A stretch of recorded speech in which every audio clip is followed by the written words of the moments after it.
Have you ever wondered how a self-taught musician, someone who never learned to read a single note, could end up performing some of the most iconic saxophone solos in rock history, including a track recorded in just one take that helped define the Rolling Stones sound? Bobby Keys was the go-to sax player for the Rolling Stones for decades, forging a wild and legendary alliance with Keith Richards. He not only contributed to hits like Brown Sugar, Honky Tonk Women, and Can't You Hear Me Knocking, but also traveled the world with the band amid some of the most notorious escapades in rock history.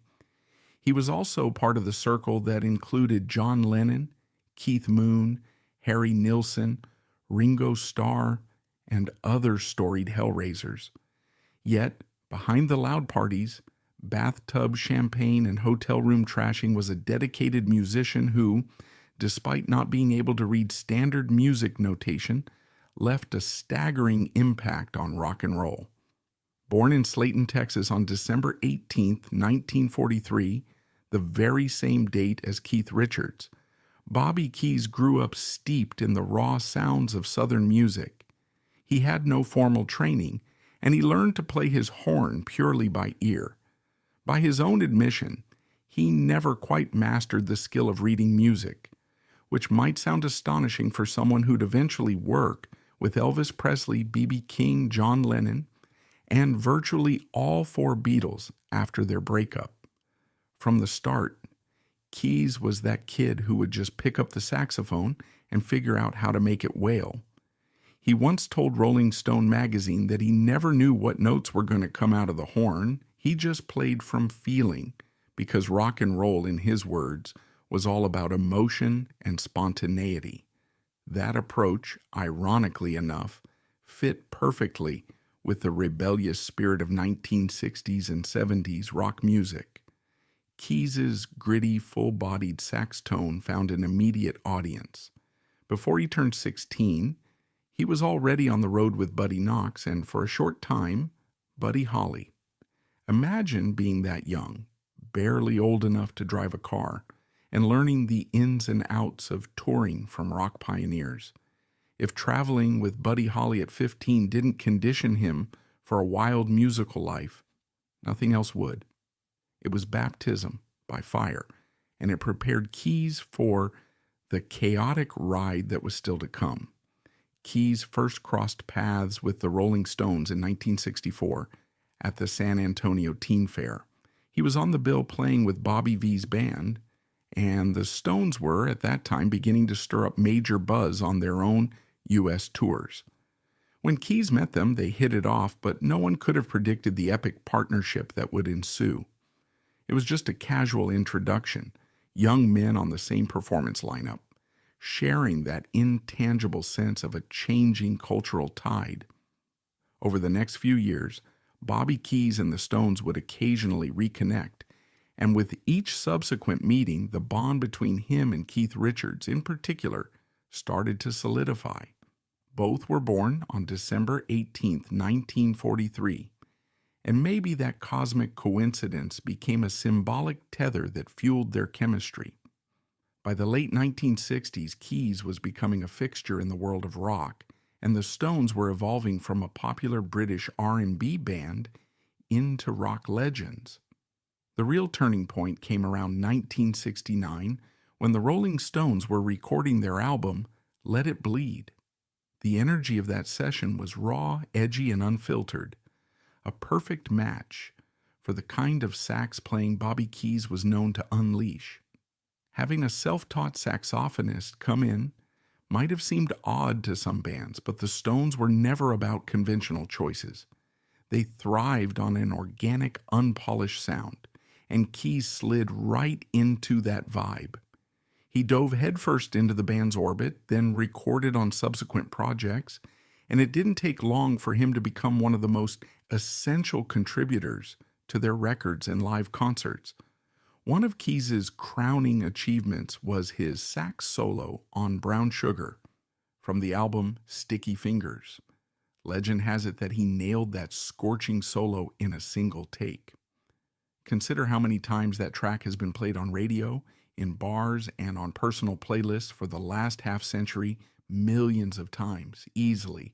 And that classic riff was the result of this freewheeling Texan stepping into the studio and just blowing his heart out. Brown Sugar became an instant career-defining moment, tying Keys's name to the Rolling Stones forever. But it wasn't just Brown Sugar where he worked his magic. He also made major contributions to Honky Tonk Women, Can't You Hear Me Knocking, and a host of other Stones songs. He appeared on celebrated albums like Sticky Fingers, 1971, Exile on Main Street, 1972, and Some Girls, 1978. For a self-taught saxophonist who couldn't read music, it was an astonishing level of success and a testament to how seamlessly he fit into the Stones' loose, bluesy style.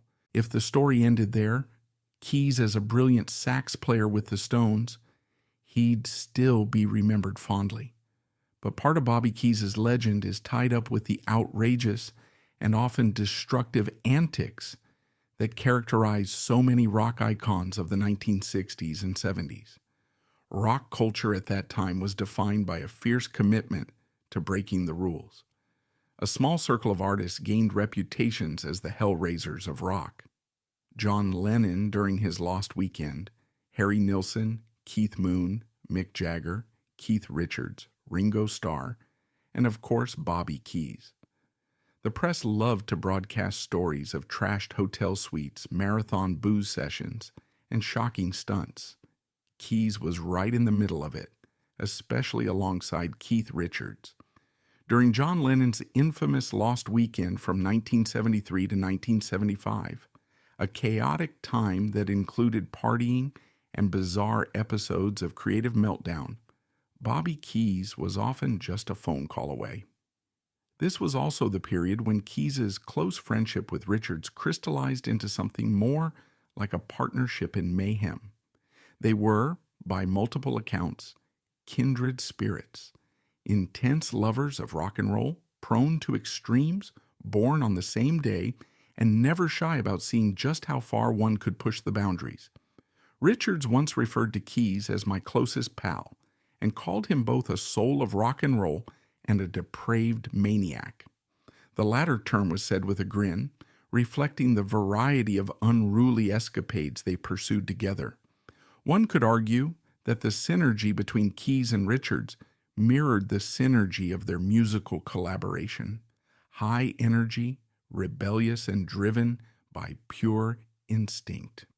When the Rolling Stones decamped to the south of France to record Exile on Main Street, 1972, a story that has become lore in its own right, Keys was there soaking up the atmosphere.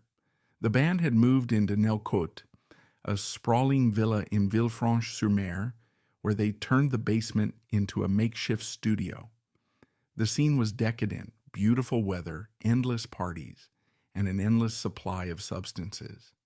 Keys vividly recalled how there were always whiskey bottles around, often with scattered guitars and other musical instruments, plus a revolving door of visitors, including scantily clad women dropping by at all hours. It was a world of youth, freedom, and rock star privilege, set against the backdrop of the French Riviera.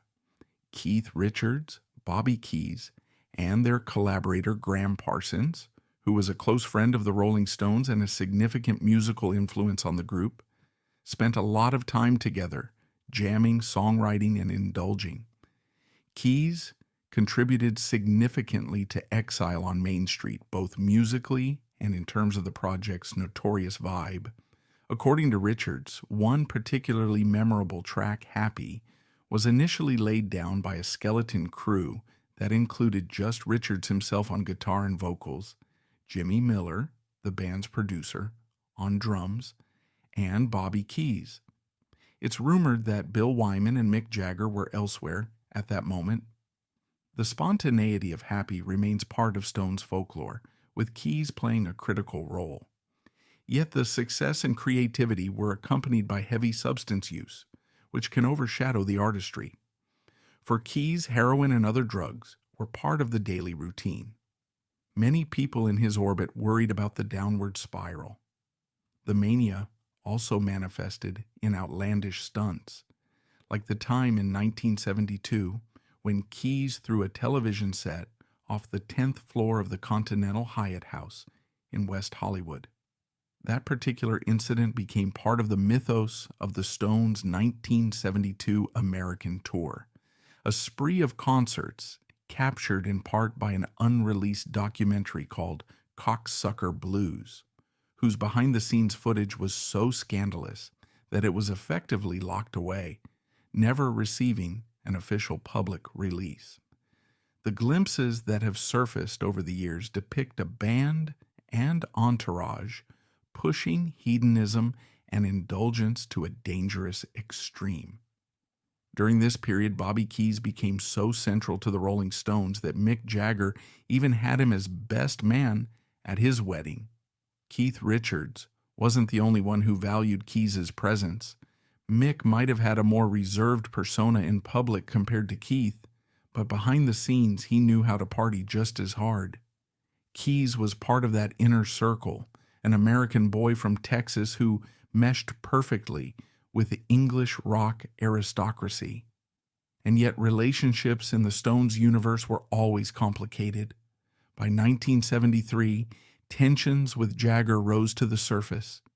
During the group's stop in Frankfurt, Germany, an infuriated Jagger discovered Bobby Keys had filled an entire bathtub with Dom Perignon champagne and drank most of it, racking up an astronomical bill that dwarfed his entire salary for the tour. Depending on who tells the story, Mick Jagger basically fired Keys on the spot, or Keys parted ways of his own volition, citing the need to address his heroin addiction. The two versions of events aren't necessarily incompatible. Keys may have recognized that the partying had taken him too far, and Jagger was furious about the champagne bill and wanted him gone. Whatever the impetus, the result was the same. Bobby Keys stepped away from active touring with the Stones at the end of 1973. He acknowledged the bathtub of Dom Perignon story, but insisted in his memoir, Every Night's a Saturday Night, that he was the one who left the tour to regain a sense of control over his life. Famously, Keys had a serious heroin problem, and his family was increasingly concerned about him. That break, however, caused a strained relationship with Jagger. Keith Richards, on the other hand, stayed fiercely loyal to Keys. Over the next several years, Keys and Jagger kept their distance, though they sporadically connected for short one-off performances. The closeness between Keys and Richards, however, persisted. They continued to play together in side projects, most notably the New Barbarians in 1979. That group included Ronnie Wood, then also a member of the Rolling Stones, and it gave Keys and Richards a chance to keep their rock synergy alive outside the constraints of the main band.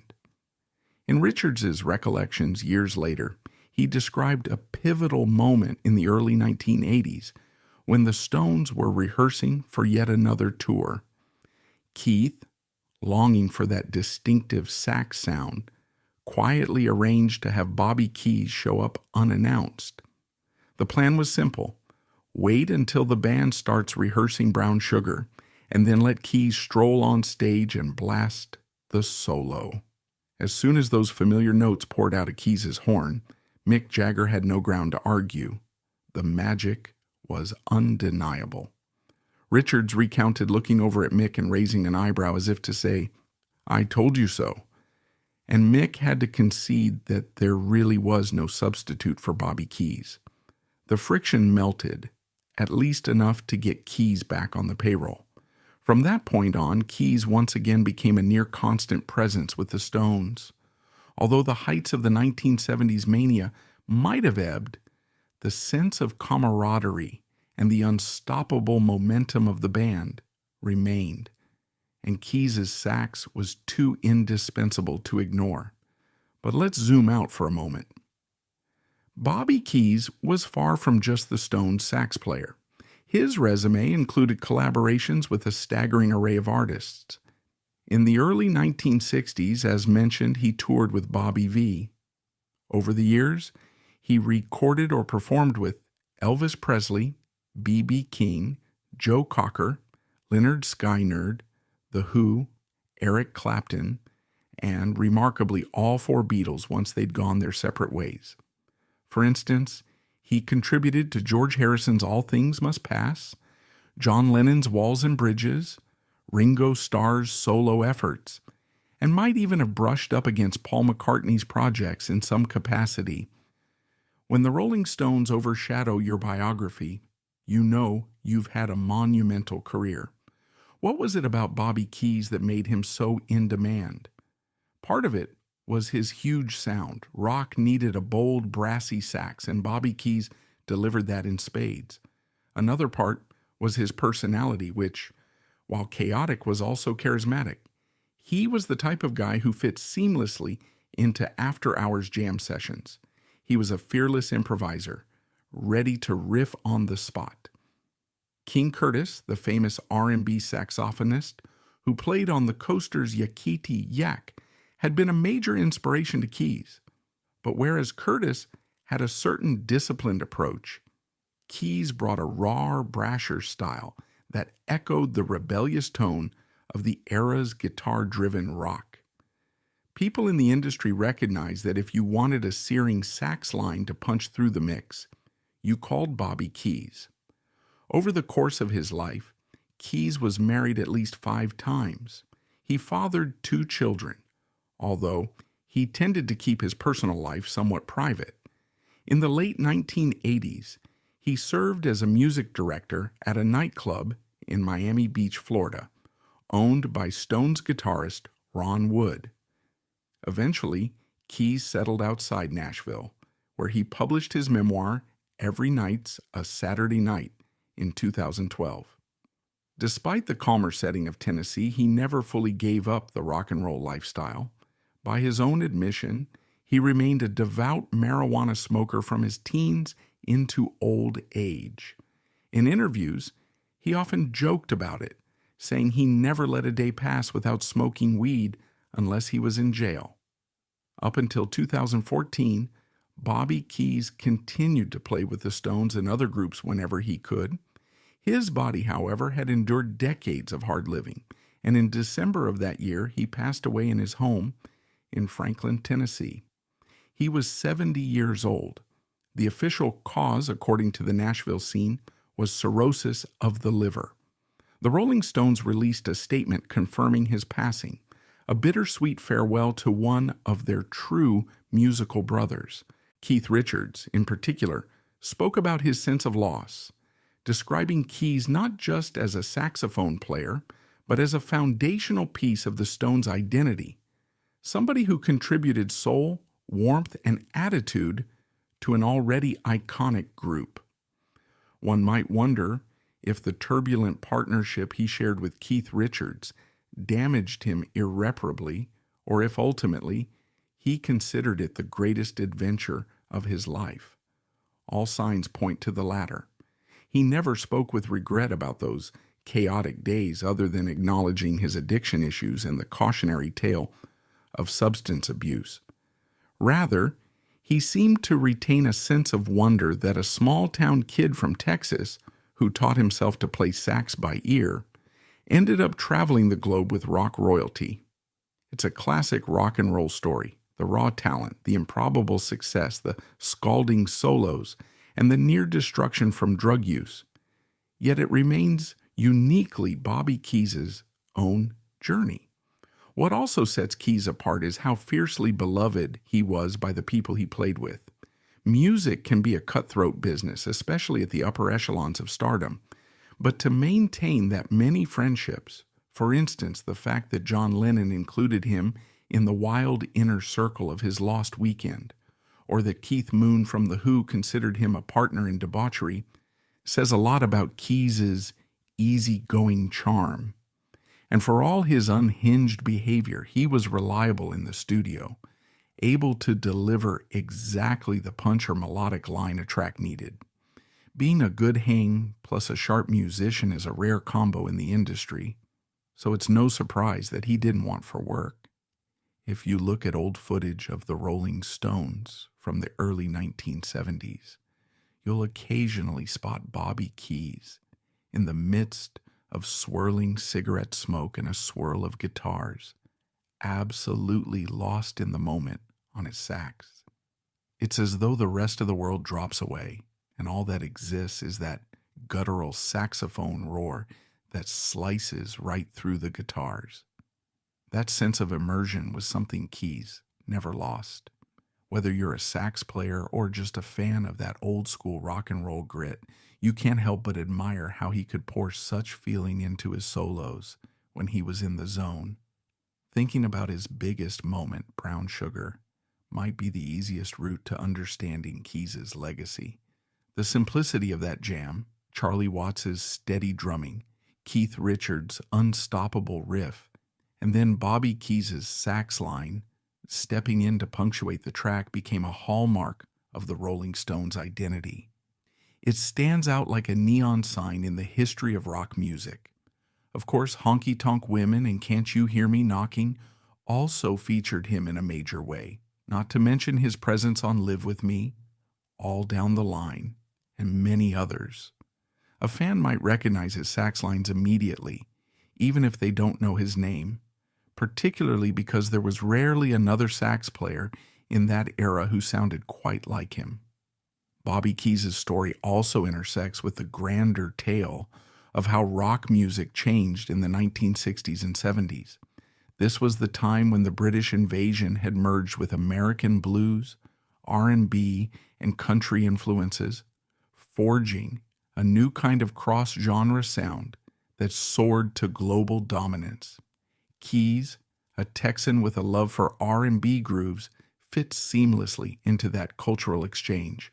Musicians like him were bridging the gap between Southern fried American influences and British rock experimentalism. Had the Rolling Stones not found him, they might have turned to a different sax player, but would that person have gelled as perfectly with Richards and Jagger's brand of edgy, slightly sloppy, supercharged rock? Probably not. It was a rare synergy. He also had cameo moments in sessions for other big names. While it's widely known that he played with Joe Cocker and Eric Clapton, the fact that all four Beatles, post-breakup, tapped into his skill set speaks volumes. Even though the Beatles had parted ways by 1970, each member embarked on solo projects that required top-notch session players. Bobby Keys rose to the top of that list, likely through his association with Lennon and Ringo Starr in the Lost Weekend days. The invitation to record with George Harrison on All Things Must Pass, one of the most critically acclaimed ex-Beatle records, is further testament to how widely he was respected.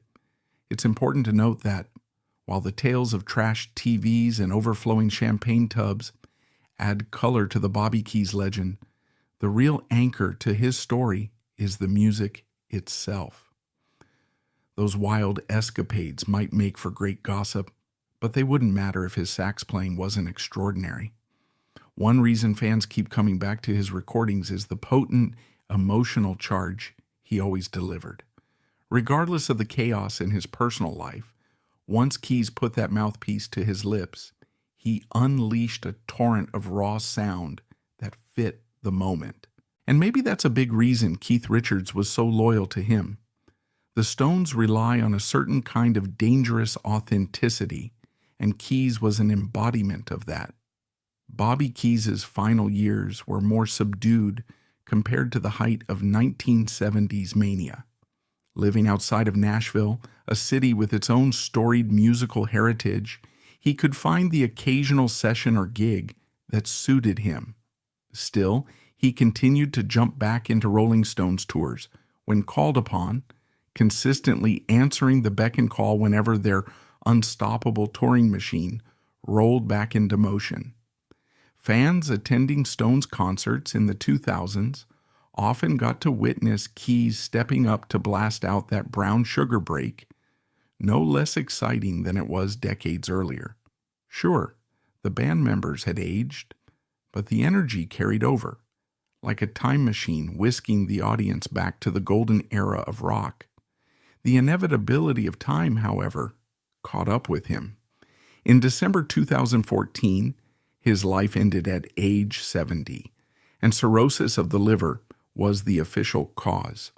The Stones immediately expressed their condolences, lamenting the loss of someone they viewed as family. Keith Richards penned a heartfelt tribute, calling him the epitome of the rock and roll sax-playing man. Ultimately, Keys's passing signaled the end of an era for many fans who recognized him as a symbol of rock's unbridled heyday. Social media lit up with condolences from older fans who remembered the Stones' heyday firsthand, and from younger fans who discovered that raw sax sound through classic albums. In the broader context, Bobby Keys might be overshadowed by towering figures like Keith Richards, Mick Jagger, or John Lennon. But among musicians and among devoted fans, his reputation stands firm. He was the embodiment of a particular style of playing that brought Southern grit into the heart of British rock, a man unafraid to live large both on and off the stage. If you mention saxophone and the Rolling Stones in one breath, it's Bobby Keys who inevitably comes to mind. Yet for all his partying and flamboyance, one should also remember the more down-to-earth aspects of his life.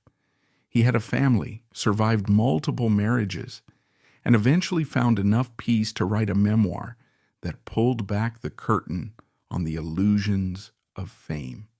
Every Night's a Saturday Night offered readers an unvarnished look at his experiences, both the triumphs and the pitfalls. He acknowledged the toll his addictions took on his personal relationships and professional opportunities, but he never fell into self-pity. His was a narrative of survival, gratitude, and a certain wry acceptance that the price of living life at full throttle was bound to be high. Today, if you're cruising through classic rock radio stations, you might catch a Stones tune featuring that brash sax. In that moment, you're hearing Bobby Keys' spirit, a man who never studied in a conservatory, who would have struggled through a standard sheet of musical notation, yet who could tear through a track with a flair unmatched by academically trained saxophonists. That rawness, in many ways, is what rock and roll was meant to be, an art form of heart over head, of spontaneity over carefully scripted technique. And Bobby Keys, in that sense, distilled the essence of rock.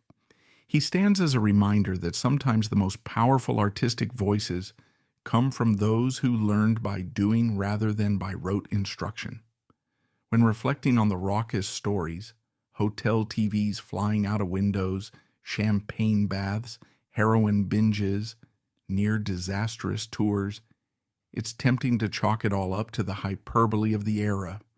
But there's ample documentation to show that these wild moments really happened. The Rolling Stones were famously described as the world's greatest rock and roll band, and much of their danger and mystique hinged on the synergy with people like Keys, who brought their own brand of chaos to the party. Because Bobby Keys was so entwined with the group, fans can't help but see him as a full-fledged Stone in spirit, if not by official membership. For those interested in hearing more of his playing outside the Rolling Stones, it's worth exploring Elvis's later recordings. Keys has cameo appearances there, the early Leonard Skynyrd tracks, or even some of the jam sessions with Eric Clapton. Each setting reveals a slightly different texture of his sax tone, but the signature grit is unmistakable. You can also find obscure footage of him jamming in small clubs, where he appears totally relaxed, unaffected by celebrity, just letting the music do the talking.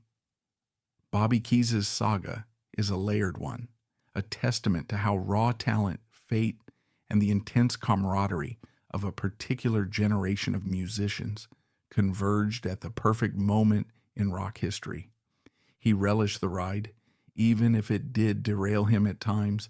He left an indelible mark on countless recordings, helping to define the sound of one of the most influential rock bands of all time.